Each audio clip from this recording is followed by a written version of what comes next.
Fala pessoal, beleza? Mais um fechamento de mercado no ar, meu nome é Rafael. Bom, minha câmera deu problema, eu preciso ajustar ela, mas tá tranquilo. Vamos falar aqui com o gráfico já na tela, né? O gráfico do Ibovespa, que hoje o dia foi bem volátil, né? A gente iniciou o pregão com uma queda, né? Iniciamos aqui o pregão futuro, Ibovespa futuro caindo 1%, e aí refletindo na abertura em queda aí próxima de 1% também do nosso mercado, batendo o mínimo em 111.306, inclusive renovando a mínima de ontem, que foi 111.441, e parecia que a gente ia confirmar um topo aqui, né, um candle de reversão, mas afinal de contas estamos numa região de topo importante, nessa faixa aqui dos 113 mil pontos, né, topo aqui de novembro, topo de dezembro, tranquilo, né, um movimento de correção natural diante de uma resistência tão importante, né? E como a gente já vem comentando, né, aquela questão na curva de juros que, na minha opinião, assim, não tem tanto mais ao que fechar. Mas, né, e por que, na verdade, né, por que abriu com esse gap de baixa o Ibovespa futuro, refletindo essa queda de 1% do Ibovespa?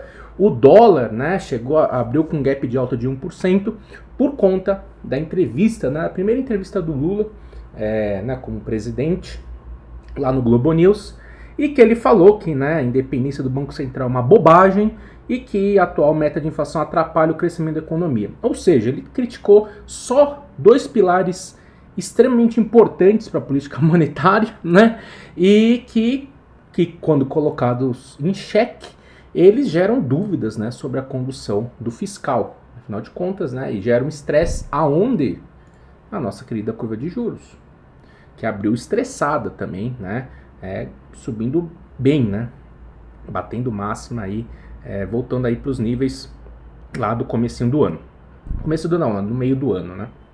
Antes de começar o rally e tal. E aí, né? Aí você viu os bancos nas mínimas, né? Você viu diversas empresas do setor doméstico em queda, enfim, né? Aquela abertura em queda tradicional de pressão negativa.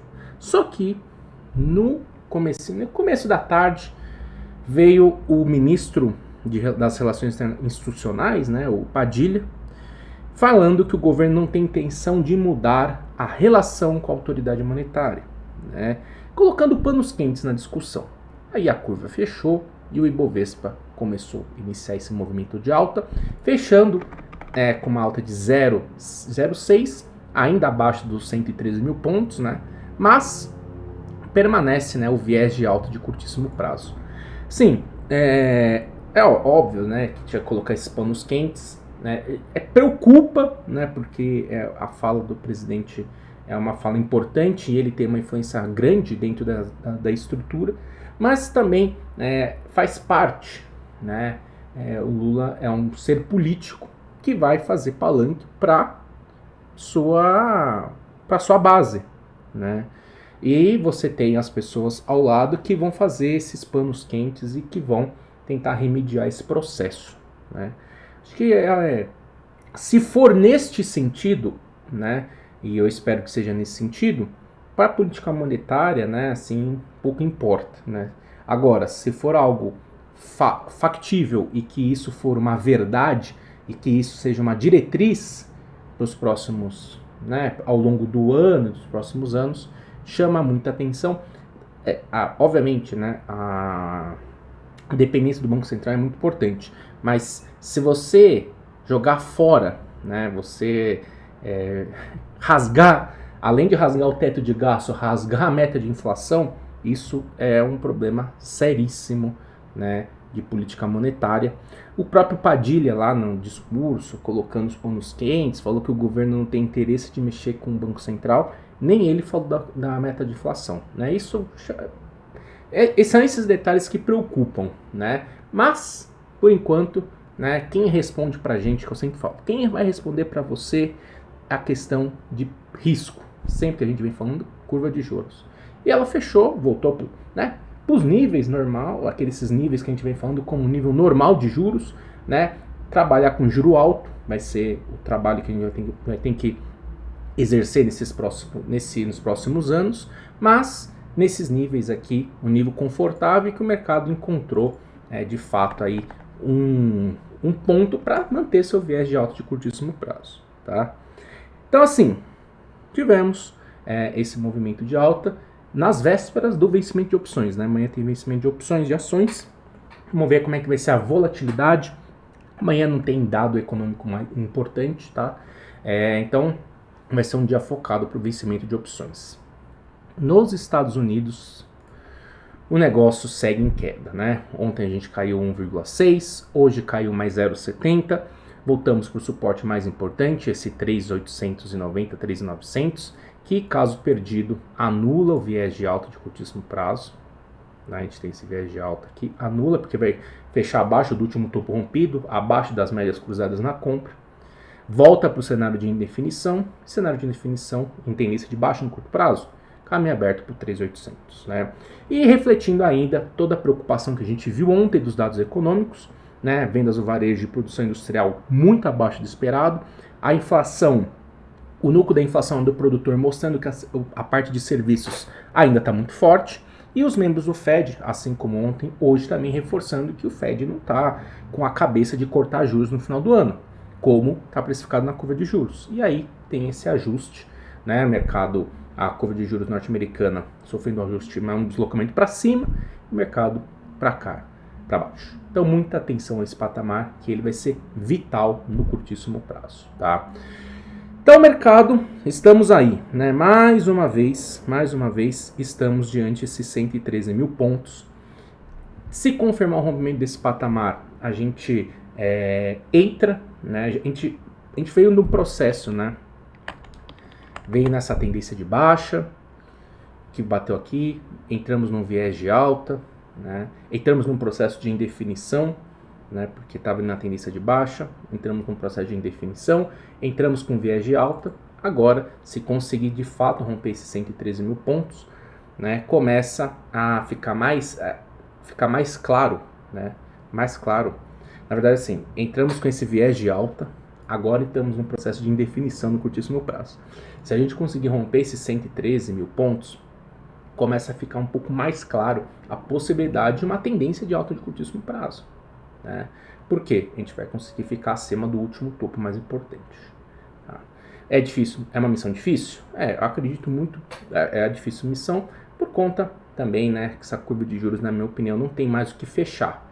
Então a gente está nos limites, né? A gente está nos limites aí de risco-retorno. Então, mas sem dúvida nenhuma, né? Assim como foi aqui no dia 17, retorno seria uma nova oportunidade de compra. Beleza?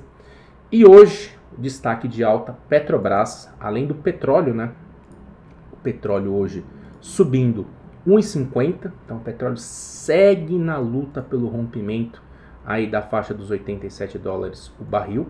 Isso ajudou a Petrobras, mais uma vez, Petrobras que com a alta de hoje confirmou o rompimento, né? Então, confirmou não anulou a expectativa do rompimento dessa faixa dos R$25, tá? Porque está acima das médias, e se superar, né, esse 26,03, espaço para os R$27, que é a principal resistência de curtíssimo prazo. Aqui a gente tem uma tendência de alta de curto prazo e um viés de alta de curtíssimo prazo bem determinado. Então, espaço para os R$27, onde vai ser definitivo para o papel. A Vale também seguindo o movimento de alta. Minério fechou no 0 a 0, o papel também fechou meio que no 0 a 0. Tá com diversos candles de indefinição, mas queda somente se perder a média móvel de 21. Se perder a média móvel de 21, a queda abre caminho para uma queda, para fechar o gap no 87, principal suporte 84 com 81.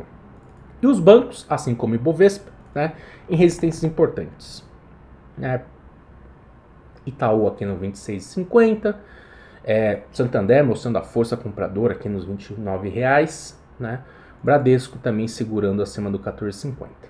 E a notícia do dia, né, da tarde, na verdade, foi o pedido de recuperação judicial da Americanas, né? Finalmente saiu esse pedido de recuperação judicial, mas ainda tem muita água para rolar, porque a justiça aparentemente vai anular esse pedido de recuperação judicial, enfim, tem muita coisa para rolar, mas saiu o que estava sendo esperado, né, saiu o pedido de recuperação judicial, e a empresa agora, né, vai ter que fazer todo aquele processo, né, pagar os credores, os bancos, e assim caminha o processo de recuperação judicial. Vai ter muita coisa para rolar ainda com relação a Americanas, mas finalmente saiu, né? Saiu alguma solução e vai ser importante a gente acompanhar, em especial os bancos, né? Quem tem mais exposição relativa, né? Você pega o seu patrimônio em relação à dívida, é o Banco ABC. Tá? Eu fiz uns estudos pro pessoal lá do Infobolso e a gente, né, eu mostrei para eles a razão da dívida que ela tem com Americanas em relação ao valor de mercado do papel, né? E aí tem uma participação grande, né? Os outros bancos têm participação, mas entre 2% e 3% não é muito relevante. Esse aqui tem uma participação um pouquinho maior e o ABC, por tradição, costuma fazer, já deixa um largo espaço para provisão. Provavelmente esse resultado do quarto tri deve ter um aumento de provisão relevante, tá bom? Bom, destaque de queda principal foi Americanas, inclusive Americanas vai sair dos índices, né? Vai sair dos índices. E o outro lado, né, os concorrentes, vendo o market share aí na mão, Magazine Luiza voltando ao movimento de alta. Se conseguir romper esse 4,10, espaço para voltar para o 4,70. Beleza? Tranquilo? Bom, pessoal, então é isso. Um grande abraço e até mais.